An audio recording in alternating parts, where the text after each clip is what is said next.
Esse aqui, quer que eu passe esse?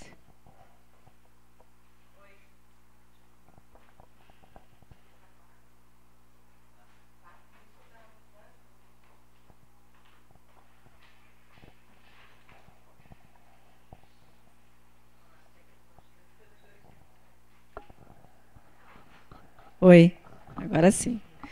Tu havias colocado sobre adote um bicho. Eu queria apenas, na época, eu estava contigo, lembra? E salientar sobre, tu falaste, até usar as tuas palavras, presença distribuída entre os atores, né? Que realmente foi uma coisa muito importante, que eu acho que na EAD não pode ser considerado apenas o professor e o tutor os responsáveis por todo o processo que ocorre. E a presença dos alunos, eu lembro nessa época, se tivesse ficado somente para o professor, para os professores ou os tutores, não teria sido possível trazer aqueles alunos do primeiro para o segundo semestre, que entraram no segundo semestre, mas que estavam fazendo o primeiro. Porque, por que o professor tinha que fazer?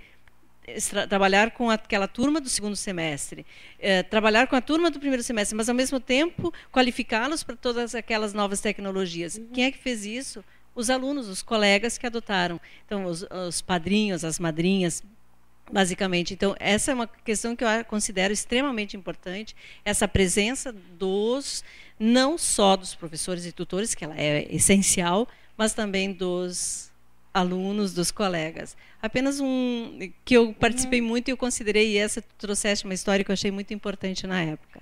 Obrigada pela ajuda.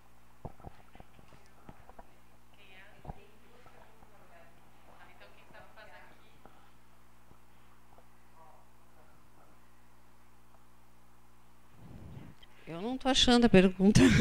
Me ajuda aqui.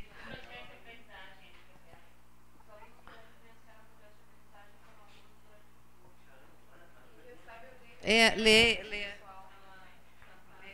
Só tem um. Oi.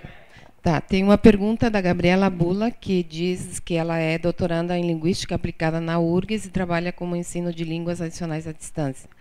Então, ela diz, tenho uma perguntinha. Os alunos do PEAD vivenciaram um projeto de aprendizagem como alunos durante o curso e, de acordo com a avaliação que apresentastes, parecem ter gostado bastante do trabalho com PEAD. Como estagiários, eles foram professores que trabalharam com um projeto de aprendizagem? Houve alguma resistência quanto a trabalhar com PA como professores? Gostaria de saber mais sobre esse aspecto. E o Antônio tem outro que está insistindo depois. É bem interessante, né? Nós temos, acho que temos aqui também a Rosária, né? Trabalhar com projetos com os alunos, né? No estágio. Então, assim, nós procuramos que os alunos trabalhassem com projetos de aprendizagem. Tivemos uma dificuldade maior, que não foram os alunos, mas que foram os próprios orientadores do estágio, que muitos deles não tinham a experiência de trabalho com projetos. Então, eles tiveram muita dificuldade para fazer essa orientação. E alguns deles conduziram, inclusive, para que os alunos fizessem outro tipo de atividade, porque eles não estavam, não tinham experiência desse trabalho. Então, nós temos alunos que trabalharam com projetos durante o estágio, e esses alunos realizaram ótimos projetos, inclusive a própria Rosária apresentou aqui no salão de ensino, né? No salão de EAD, junto com outras colegas. Nós temos experiência de vários alunos que utilizaram, mas não foram todos, né? E mais do que tudo porque nós tivemos assim dificuldades para fazer essa orientação. E também projetos de aprendizagem não são muito fáceis de serem implementados, né? Nós temos também alguns alunos que encontram resistências na própria escola, em relação à sua própria concepção também, né? Então, eu acho que são, vamos dizer assim, iniciativas, a gente está semeando, acho que está se espalhando, muita gente já está usando na escola, mas ainda temos que seguir muito mais.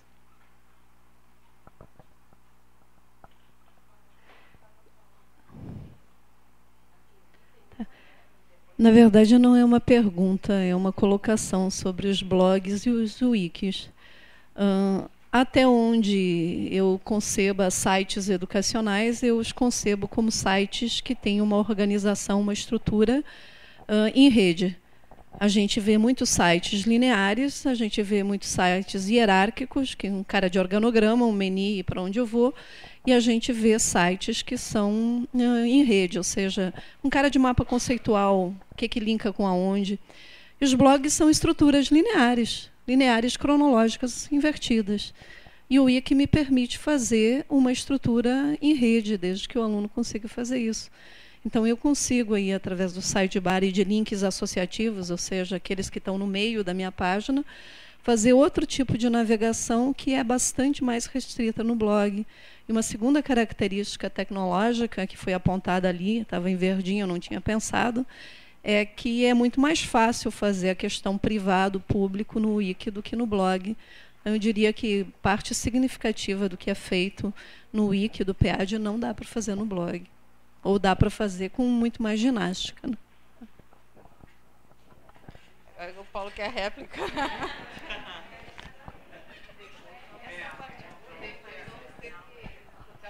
O entendimento de que o blog é composto só de artigos dispostos em ordem cronológica de publicação. Isso é uma das ferramentas, é a principal utilização que é feita dos blogs. Mas os blogs têm também as páginas, que não são de ordem cronológica e que são as ferramentas de RSS, por exemplo, e que permitem acompanhar todas as publicações, não só os artigos no blog são em ordem cronológica. As páginas são as, digamos assim, mais permanentes, não são as coisas transitórias, efêmeras, fugazes, né? E o Wiki, a questão da privacidade pode regular tanto no blog como no Wiki. Pode permitir acesso público e livre para qualquer pessoa no blog, ou em outra ferramenta no Wiki também. Mas o Wiki eu gosto mais de reservar essa palavra para um software e um modo de funcionamento como é a Wikipédia, que é a edição coletiva, que não precisa pedir a autorização do autor da página para publicar ali, basta que tu esteja cadastrado no Wiki, no site, na Wikipédia, né? Então isso seria o diferencial realmente, porque no blog, o que acontece? O blog é a pessoa que cria a página na hospedagem de blog, ele é o dono do blog. Ele pode delegar a administração para um, para outro, mas o usuário sempre vai ter que pedir a autorização para aquele sujeito. No Wiki, formato Wikipédia, não precisa pedir autorização de ninguém para publicar. Então esse é um grande diferencial. Vou fazer um fórum sobre o Wikiblog.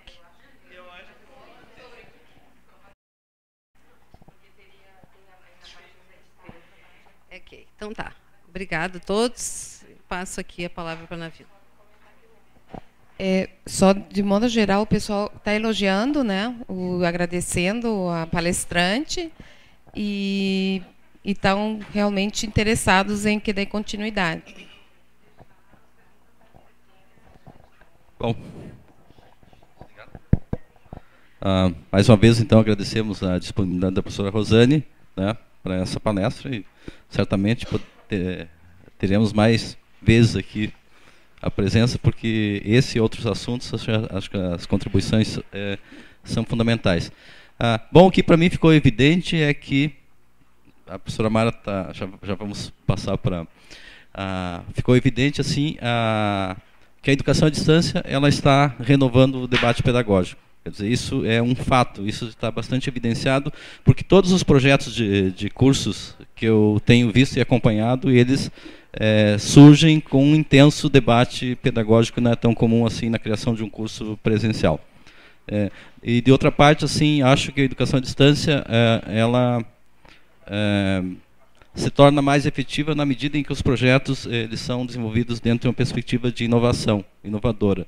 É meio complicado a gente replicar fórmulas, né, já sabidas e garantidas, né, no ensino à distância. Até porque os alunos, eles vêm também com esse... No início, né, eles vêm esperando que na educação à distância se replique o presencial e eles têm aquelas mesmas atitudes, e isso que a professora Rosane mostrou é decorrência de um processo, quer dizer, não é lá no início do curso que isso acontece. Quer dizer, isso vai acontecendo durante um processo, dependendo de como o curso também, dependendo da proposta pedagógica do curso, enfim, de como ocorre essa dinâmica do curso. Quer dizer, isso não acontece por acaso, porque nós poderíamos simplesmente trabalhar de uma outra forma, mas não chegaríamos certamente onde a gente chega dentro dessas propostas. Bom, nós temos hoje a apresentação, então, aqui da professora Mara, o edital 13, a proposta, né, do edital 13 da SEAD, teremos também na sequência do edital 14, só para lembrar, isso é consequência da participação da URGS no edital 15 da CAPES, onde nós fomos contemplados com em torno de R$1.500.000, né, e atende esse edital que a URGS participou. Ele contempla 4 linhas. Aqui nós temos, nesses 2 editais, 2 linhas, porque 2 linhas não é o caso, são projetos mais institucionais, e não é o caso, então, de se fazer um edital como se está propondo aqui. Tá? Isso já foi divulgado, nós tivemos um fórum específico para isso. Então, passo a palavra aqui à professora Ana Vilma. Tá. Tá. Hoje, gente, já devido ao avançado da hora, vou tentar me ater às lâminas com as informações, e depois qualquer dúvida, enfim, vocês me façam e a gente tenta esclarecer. A linha dentro desse edital 15, como o professor Silvestre falou, são 4. 2 linhas abriria edital dentro da URGS, né, SEAD URGS, para a comunidade. Essa linha 2 é especificamente que está se chamando edital URGS EAD número 13, sobre ofertas de disciplinas com uso de tecnologias da informação e comunicação e disciplinas à distância, especificamente em cursos de graduação presenciais. E que visa, né, essa linha? Ela visa, então, fomentar, de forma geral, o desenvolvimento da EAD no âmbito da URGS, procurando, então, abranger maior número possível de cursos e unidades de ensino, professores e alunos, né, contemplados dentro desse edital. E a expansão, obviamente, da oferta de disciplinas com uso das TICs e disciplinas à distância nos cursos presenciais de graduação, especificamente para nível de graduação, então, não, e cursos presenciais. E alguns critérios de julgamento, né, seriam vários, vão ser listados aqui com uma pontuação.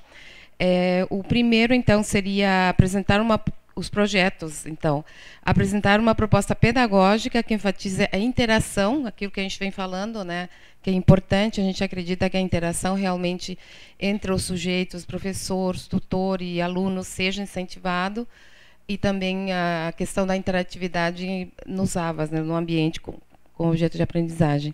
Então, que essa proposta pedagógica enfatiza a interação, que também se propõe, obviamente, a utilização de ferramentas das TICs, e essas TICs ficam de forma um pouco ampla, né?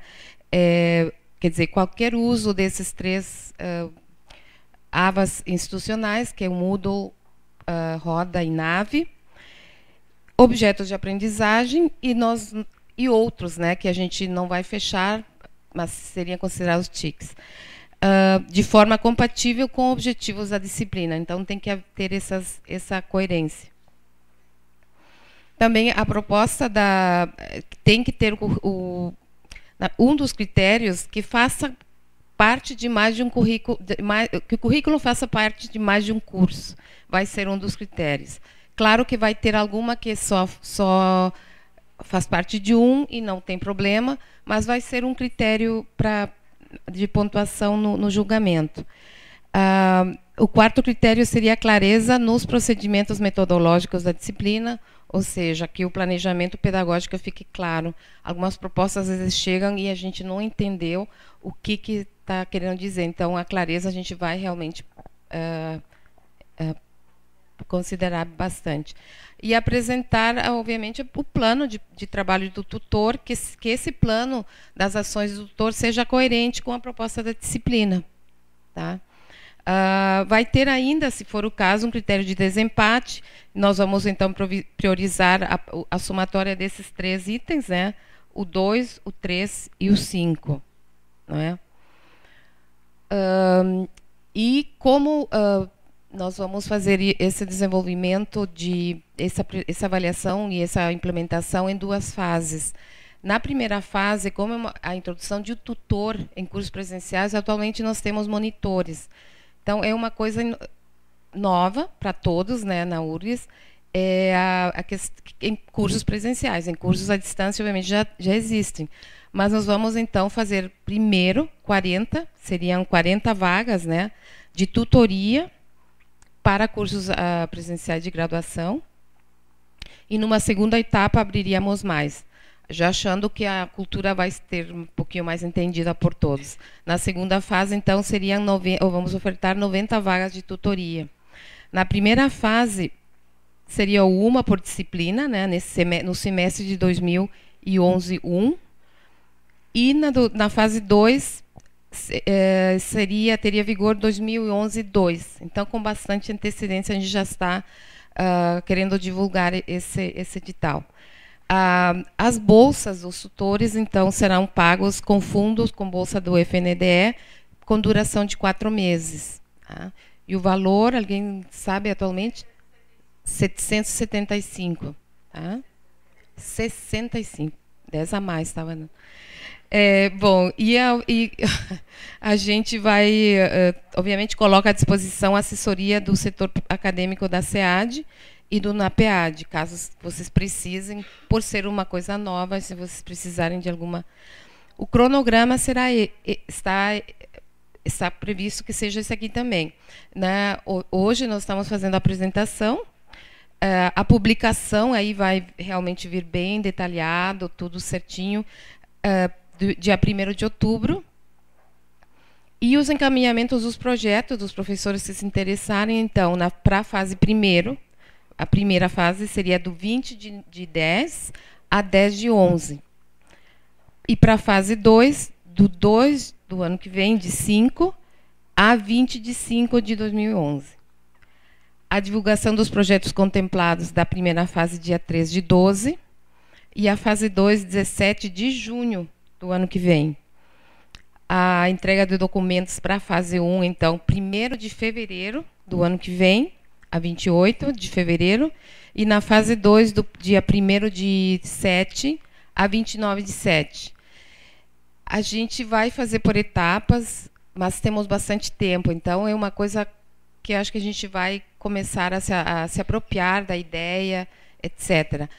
Vai ter também, embora não haja edital para capacitação, vão ocorrer capacitações, né, justamente para que haja tutores suficientes para isso, né, para que o professor tenha colegas tutores qualificados, né, e isso mais tarde vai se fazer também uma divulgação.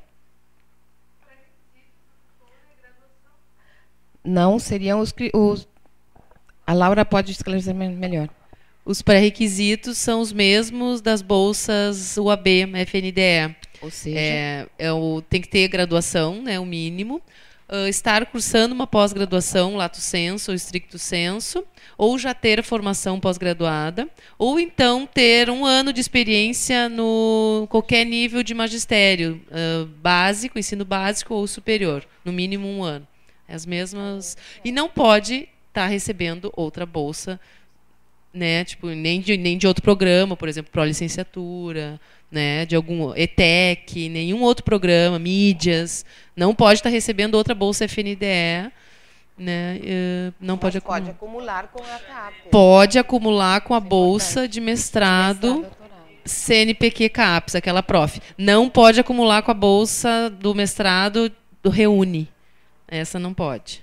Mas as outras do prof, aquele CAPES, pode. E finalizando, então, o início das atividades da fase 1 seria 1 de março, né? 1º de março de 2011, e para a fase 2, 1 de agosto, né, de 2011. Terá um relatório final, né, como a gente vê, não vai ter parcial, porque a gente não tem como, vai ser muito rápido, mas uma entrega de relatório, então, prevista para essas datas aí. Primeira fase, 15 de julho a 5 de agosto, e fase 2, dia 15 de dezembro a 8 de 1º de 2012. Então, os prazos também bem para que vocês consigam começar a pensar nessa possibilidade, né? Eu acho bem importante, porque além da monitoria que já existe, né, ter um parceiro com uma qualificação muito boa, que o tutor, em relação ao monitor, tem uma qualificação maior, pelo menos deveria ter, eu acho que é um ganho, né, para as aulas, para as disciplinas. É isso aí.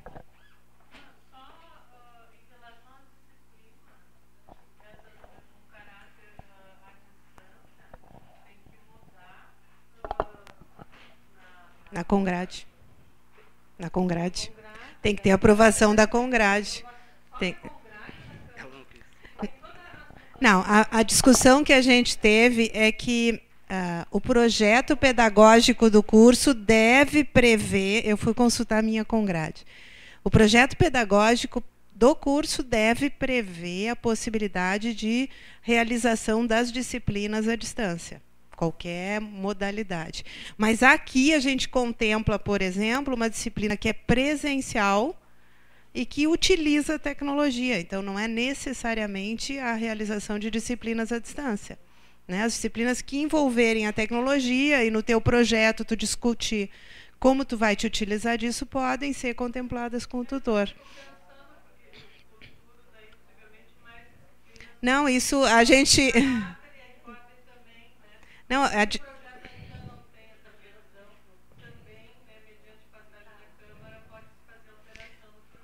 é que as alterações deveriam ter sido encaminhadas até setembro. Então, como a gente recebeu o resultado do edital CAPES agora, não tinha como a gente fazer essa divulgação, mas é uma questão que os cursos, se pensou até de ter uma reunião com as congrades para explicar bem esse processo. Então, quem sabe a gente faz a apresentação dos dois e aí o Segovia.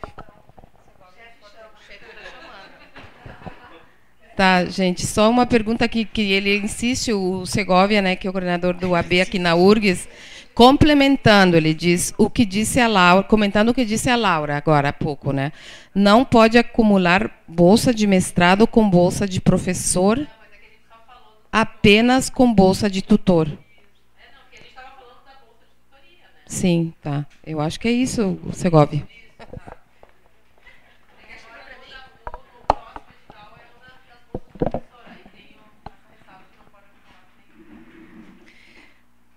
Só para a gente, então, complementar. Dentro do edital 15, uma das linhas solicitou verba para que a gente pudesse contemplar a produção de objetos de aprendizagem. Então, o Núcleo de Apoio Pedagógico à Educação à Distância, o NAPEAD, se envolveu nessa proposta e a gente recebeu, né, foi contemplado com a possibilidade de dar suporte aos professores, com o apoio do NAPEAD, de produzir objetos de aprendizagem que serão utilizados prioritariamente pelas disciplinas que forem contempladas no edital 13. Então, o objetivo, né, é essa produção de conteúdos educacionais e materiais didáticos, visando mudar um pouquinho esse processo educacional que a gente tem, pensando nessas possibilidades de ampliar. Então, essa proposta do edital vai propor a construção desses objetos digitais que serão inseridos nos cursos de graduação. Isso é uma condição do edital da CAPES, né? A ideia toda é a gente sacudir esse processo todo e mudar um pouquinho esse jeito da gente dar aula no ensino de graduação, pensar e refletir que outras formas as tecnologias podem nos ajudar.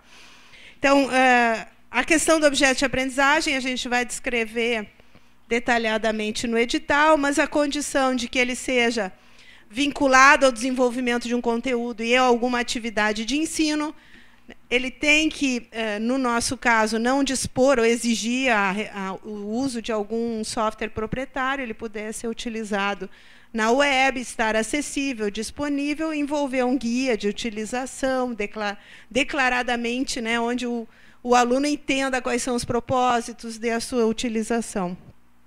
Por uma questão estratégica, pela equipe que a gente tem no NAPEAD, nós vamos atender as propostas que permitam, né, e se proponham a desenvolver projetos que envolvam animações, hipertextos ou vídeos ou combinações entre os três.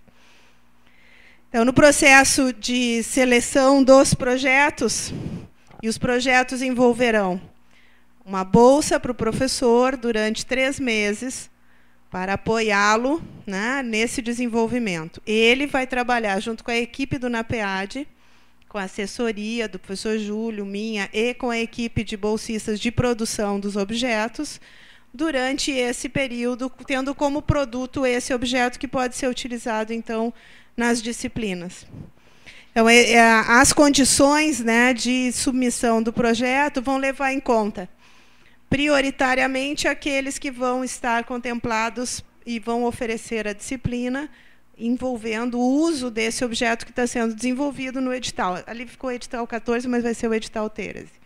Está vinculado a 2 ou mais atividades de ensino de graduação, podendo ser adaptado a outros, e ser um objeto que permita depois compor um objeto maior, possui recursos de interação e interatividade, propiciar aprendizagem autônoma, possibilidade de uso na internet e objetos de aprendizagem que já não tenham sido apoiados no seu desenvolvimento por outros editais da SEAD. Então, prioritariamente, a gente não vai fazer ficar mais bonitinho aquele que a gente já tem. Esse não pode agora, né? A gente vai estar priorizando atender novos objetos de aprendizagem.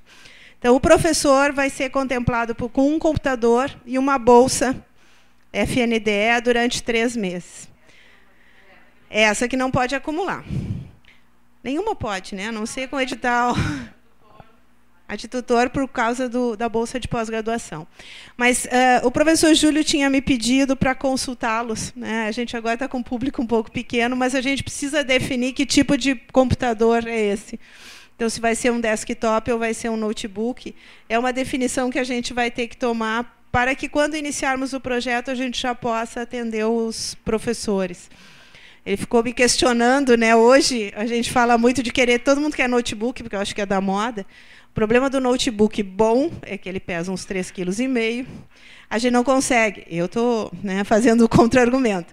A gente não pode deixar em cima da mesa, porque ele desaparece, é perigoso, e a gente tem que estar carregando, né, com esse peso para cima e para baixo, né? Mas tem a mobilidade. Alguns me disseram, eu posso levar para casa. Eu não quero levar para casa para trabalhar de manhã, de tarde, de noite com o computador, mas é uma opção. A outra é a gente ter um desktop para o professor que tem a sua sala, atualizar o seu computador, poder trabalhar. O desktop é do professor, não do NAPEAD. Então, poder trabalhar e, de repente, com o mesmo valor, né, fica na unidade a qual ele está vinculado. Ao qual ele está vinculado. Não, a da universidade. Não, eu quis dizer que não era computador que ele teria que usar no NAPEAD, Laura. Tem que esclarecer tudo. Não é. O ideal é não levar para casa. É um patrimônio da universidade, ele é responsabilidade do responsável agente patrimonial, o diretor da unidade, e corresponsabilidade do professor que está utilizando naquele momento, no momento que o professor também se aposenta, né, ou alguma outra coisa, ele é da unidade a qual o professor está vinculado. Tanto o notebook quanto o desktop. Então, o nosso, esse edital ele vai ocorrer num outro período anterior à realização das disciplinas para a gente ter tempo de realizar essa produção dos objetos. Então, a submissão são 60 possibilidades de projetos, nós dividimos em 2 etapas. Na primeira, mais imediata, agora em outubro, talvez para aqueles professores já mais envolvidos com essas atividades de produção e planejamento de objetos de aprendizagem, a gente vai abrir o edital de 1º a 20 de outubro. Na fase 2, mas no final do ano, para a gente poder realizar, a partir de março, a segunda fase de 1º de dezembro a 30 de dezembro, a segunda submissão. Os projetos, então, serão desenvolvidos no primeiro conjunto de projetos atendidos de 1º de dezembro a 30 de abril, para que em março, pelo menos, ele já esteja prontinho, né, para ser utilizado, mas a possibilidade de concluir até 30 de abril. E a segunda fase, eles vão ser desenvolvidos de 1º de março a 31 de agosto para ser utilizados, então, no segundo semestre.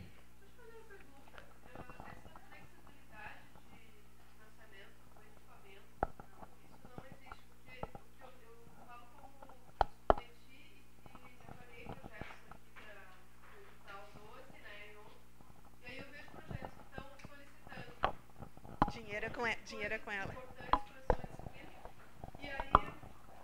E aí se escolhe muitos projetos serem financiados, né, serem aprovados, mas assim, se dá 1/3 daquilo que o projeto está pedindo. Ele pede um bolsista, mas pede determinados tipos de equipamentos específicos para a sua atuação. Isso eu vi em vários projetos que eu avaliei, né? E aí, claro, dentro dos resultados, muitas coisas são cortadas, não é como o projeto foi concebido originalmente, porque não teve essa possibilidade de financiamento, né? E, da mesma forma, eu também já submeti projetos e exatamente essa situação a gente passou na equipe, que a gente concebe uma coisa, depende de alguns acessórios, algumas coisas que são importantes para a concepção original do projeto. Então, por isso que eu te pergunto, essa flexibilização de... Não, mas não tem flexibilização aqui, ó. Não é flexibilização. O professor vai ganhar um computador e vai ganhar os 3 meses de bolsa para acompanhar a produção de projeto. Isso ele vai realizar no NAPEAD, onde há equipamento e software e pessoas que vão trabalhar com isso, que vão produzir. Então, não pode inventar de comprar outro equipamento, de inventar outro... Não, por isso que a gente priorizar... Eu só estou comparando, né, com a experiência que eu tive com o edital CEAD 12, mas e 11, 10. Essa avaliação foi feita sobre o projeto do edital 15 que nós submetemos. A gente pediu outras coisas também. Tudo bem. Dentre aquelas que foram contempladas é que a gente está oferecendo agora como edital. Obrigada. E, Ana, só um pouquinho. Só complementando, a flexibilização que a gente tentou fazer aqui, de levantar, era sobre a questão de ser um desktop ou um notebook. Na verdade, eles vão ter todos a mesma configuração, já uma configuração pré-determinada, porque é muito difícil a gente comprar computador que não seja... Por exemplo, se a URGS tem um pregão aberto, que está em vigente, um registro de preço, a gente não consegue comprar outro. Aqui dentro da URGS, a gente tem que comprar aquele. Então, se por acaso o projeto precisa de um computador com outra configuração, a gente não vai conseguir comprar, porque tem algumas limitações burocráticas na hora de comprar. Então, a gente vai definir uma configuração padrão, ou de um notebook ou de um desktop, mas que vai ter depois esse suporte lá do NAPEAD, que tem outras máquinas. Não, era o... Então, a gente, dia 1º, vai divulgar o detalhamento do edital, né, para poder a comunidade, então, submeter os projetos. Os projetos serão submetidos através do portal do servidor, onde a gente vai encontrar um link específico com um formulário detalhado, que vai ser diferenciado em função das informações que a gente precisa para poder avaliar as submissões.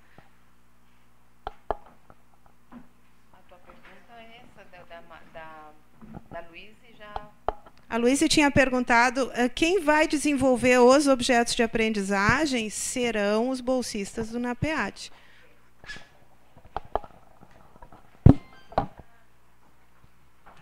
Bom, a professora Mara, no caso de alguma sugestão, alguma coisa, o pessoal pode entrar em contato, né, com a SEAD ou NAPEAD, né, durante esse período, antes da publicação do edital, né, aí o mais rápido possível, né. Bom, uma última comunicação. Vocês sabem que a universidade está trabalhando na elaboração do PDI, que é o Plano de Desenvolvimento Institucional. E nós teremos agora, semana que vem, dia 24, né, uma audiência pública, né, onde todos estão convidados.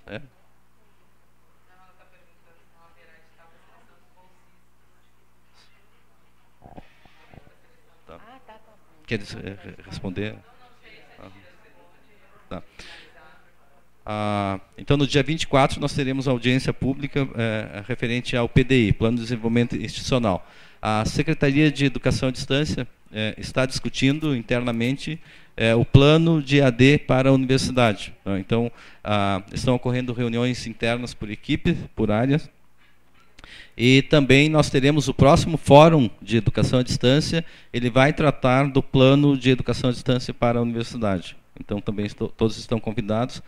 Nós não temos a data ainda, não está confirmada,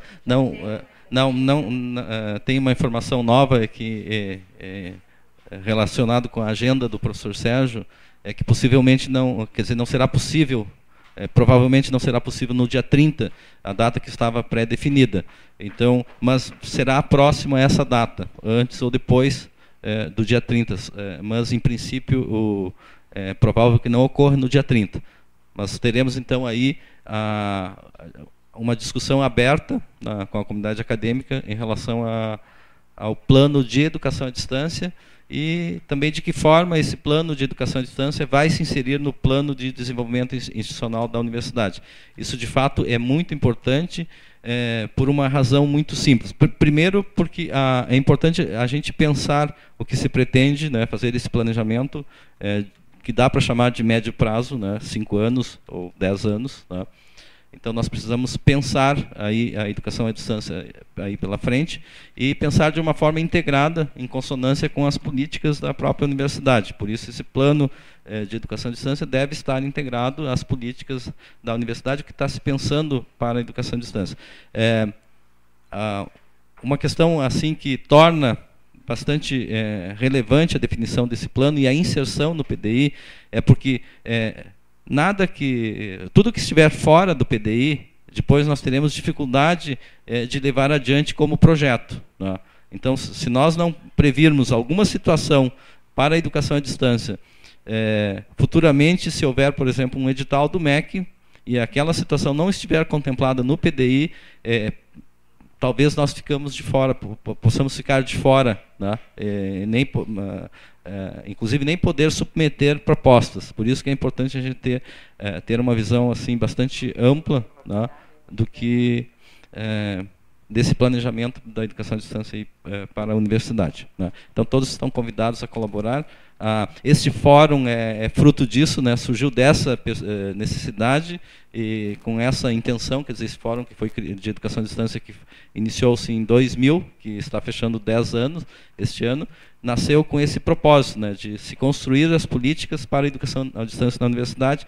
Hoje ele evoluiu, nós estamos já trazendo questões bem específicas, né, pedagógicas da educação à distância, enfim, mas também ele não perdeu aquele sentido de rever e repensar as políticas. Então nós temos que continuar também retomando essas questões e ele é o fórum, digamos, o espaço para isto, né? Então é um espaço aberto onde toda a comunidade pode participar. Bom, agradeço a participação de todos, então, né? E a professora Mara, a Ana Vilma, né, que fizeram as apresentações das propostas dos editais, a professora Rosane, né? E convido a participar dos próximos, né, ativamente aqui. Ok. Obrigado, gente. Então, obrigado ao pessoal que acompanhou pela web. Né? Tivemos uma boa participação também da web.